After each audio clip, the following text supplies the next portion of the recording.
আসসালামু আলাইকুম everyone, welcome to my channel. আজকে আমি আপনাদের জন্য নিয়ে আসছি বিট পুডিং।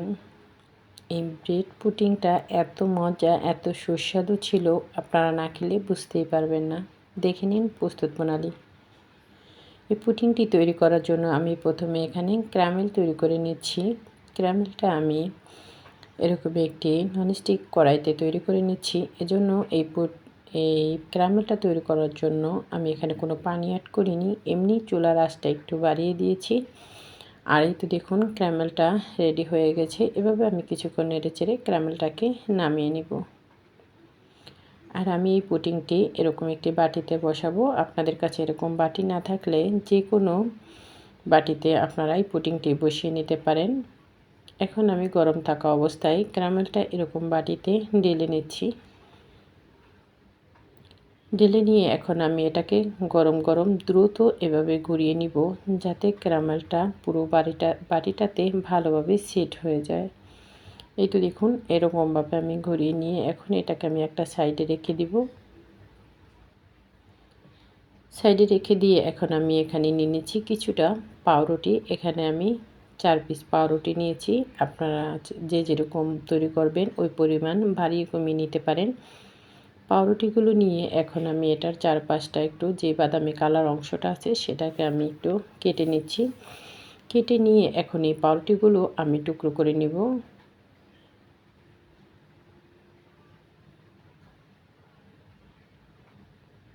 এতে দেখুন এভাবে আমি সবগুলো পাউরুটি এভাবে টুকরো করে নিচ্ছি।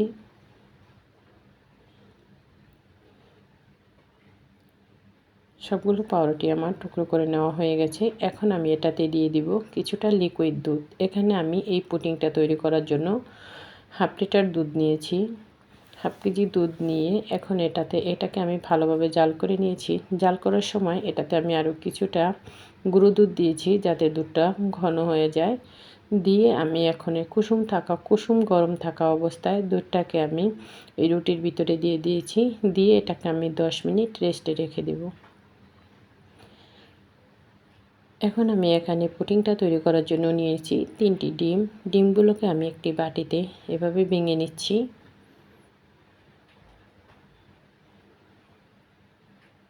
ভেঙে নিয়ে এখন আমি এটাতে দিয়ে দিব চিনি। এখানে আমি 3 টেবিল চামচ চিনি দিয়েছি। আপনারা যে যেমন মিষ্টি খেতে পছন্দ করেন বাড়িয়ে কমিয়ে নিতে পারেন। সাথে দিয়ে দিচ্ছি সামান্য একটু লবণ। দিয়ে এখন আমি এটাকে একটা ব্লেন্ডারে ব্লেন্ড করে নিব। আপনাদের যদি হ্যান্ড ব্লেন্ডার থাকে তাহলে সেভাবে ব্লেন্ড করতে পারেন, বা যাদের ব্লেন্ডার না থাকে তারা কাঁটা চামচ দিয়ে এটাকে ভালোভাবে মিক্স করে নেবেন। এমনভাবে মিক্স করবেন যাতে চিনিটা পুরোপুরিভাবে সুন্দরভাবে গলে যায়। এই তো দেখুন ডিমটা ব্লেন্ড করে নেওয়া হয়ে গেছে। এখন আমি এটাকে একটি বাটিতে ঢেলে রেখে দিব।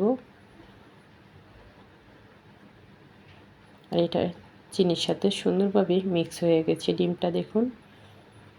ঢেলে নিয়ে এখন আমি এটাকে একটা সাইডে রেখে দিয়ে যে পাউরুটিটা আমি দুধে ভিজিয়ে রেখেছিলাম, দেখুন সেটা কত সুন্দরভাবে ভিজে গেছে, ভিজে একদম নরম হয়ে গেছে। এখন এটাকেও আমি ব্লেন্ড করে নিচ্ছি।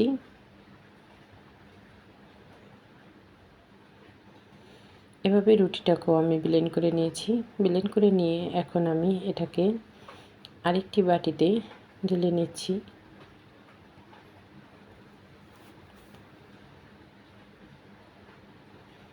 দেখুন পাউরুটিটা ব্লেন্ড করাতে এটা কতটা ঘনত্ব হয়েছে। এখন এটাতে আমি ব্লেন্ড করে রাখা ডিমটাও দিয়ে দিচ্ছি। দিয়ে এখন আমি এটাতে দিয়ে দিব আধা চা চামচ ভ্যানিলা এসেন্স। দিয়ে এখন আমি একটি চামচ দিয়ে ভালোভাবে মিক্স করে নিব, যাতে ডিমটা সুন্দরভাবে মিক্স হয়ে যায়। এভাবে কিছুক্ষণ নেড়েচেড়ে এটাকে আমি সুন্দরভাবে মিক্স করে নিয়েছি। মিক্স করে নিয়ে এখন আমি যে পাত্রে পুডিংটা বসাবো সেই পাত্রটাতেই আমি এই মিশ্রণটা ঢেলে দিব। এখানে আমি এরকম একটি সেকটি নিয়েছি। সেকটিটাতে আমি এই পুডিংয়ের মিশ্রণটা ঢেলে দিচ্ছি, যাতে এটাতে কোনো দানাদার ভাব না থাকে। এই তো দেখুন সেকে নিয়েছি। ব্লেন্ড করাতে এটাতে কোনো দানাদার ভাব ছিল না। এভাবে ছেঁকে নিয়ে এখন আমি পুডিংটা একটু সেট করে নিচ্ছি। নিয়ে এখন আমি উপরে যে ঢাকনাটা আছে সেটাও দিয়ে দিচ্ছি। দিয়ে এখন আমি এটাকে চুলায় বসিয়ে দেব। এই তো দেখুন চুলায় আমি এখানে 1 মগ পরিমাণ পানি দিয়েছি। পানিটা আমি গরম করে নিয়েছি। আর এটাতে দিয়ে দিচ্ছি 2টো টিস্যু। যখন এটা পুডিংটা জাল হবে, যাতে পুডিংটা বাটিটা নড়াচড়া না করে, এজন্য আমি 2টো টিস্যু দিয়েছি। টিস্যুটা দিয়ে একদম সাবধানে বাটিটা বসিয়ে দিচ্ছি, যেহেতু কড়াইটা গরম আছে, হাতে লেগে যেতে পারে। বসিয়ে দিয়ে এখন আমি এটাকে ঢাকনা দিয়ে জাল করে নেব 20 মিনিট। চুলার আঁচটা লোতে রেখে, আর এই ঢাকনাটার যে ফুদিটা আছে সেটাও আমি একটি টিস্যু দিয়ে সুন্দরভাবে বন্ধ করে দিয়েছি, যাতে ভিতর থেকে হাওয়াটা না বেরিয়ে যায়।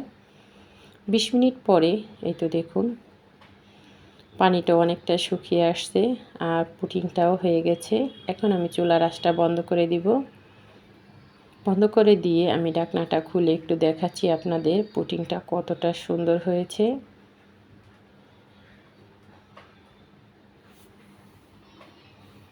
দেখুন কত সুন্দরভাবে পুডিংটা সেট হয়েছে। আমি এরকম একটি টুথপিক দিয়ে আপনাদের দেখিয়ে দিচ্ছি কতটা সুন্দর হয়েছে। এখন আমি এটাকে 1 ঘন্টার জন্য নরমাল ফ্রিজে রেখে দিয়েছিলাম। 1 ঘন্টা পরে আমি একটু খুলে দেখাচ্ছি পুডিংটা কতটা লোভনীয় হয়েছে। এখন আমি এটাকে একটু চারপাশটা একটু আগলা করে নিব, যাতে পুডিংটা ঢেলে নিতে সুবিধা হয়। আপনারা চাইলে এটা ছুরি দিয়েও করতে পারেন। নিয়ে এখন আমি পুডিংটাতে এরকম একটা প্লেট নিয়ে আমি এভাবে পুডিংটা ঢেলে নিচ্ছি।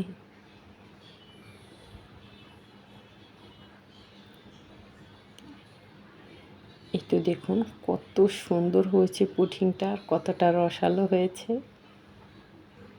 পুডিংটা দেখতে যেমন সুন্দর হয়েছে, খেতেও কিন্তু দারুণ হয়েছে। আপনারা একবার হলেও এই পুডিংটি বাসায় তৈরি করবেন। আমি একটু কেটে দেখাচ্ছি এটার ভিতরটা কতটা সুন্দর হয়েছে। অতিথি আপ্যায়নে খুব সহজেই এই পুডিংটি তৈরি করতে পারেন। দেখুন পুডিংটা কতটা সুন্দর হয়েছে। এটা দেখতে যেমন সুন্দর হয়েছে, খেতে কিন্তু দারুণ মজা হয়েছে। এখন আমি একটু কেটে দেখাচ্ছি এটা কতটা মোলায়েম হয়েছে। দেখুন, সবাই ভালো থাকবেন। আল্লাহ হাফিজ সবাইকে।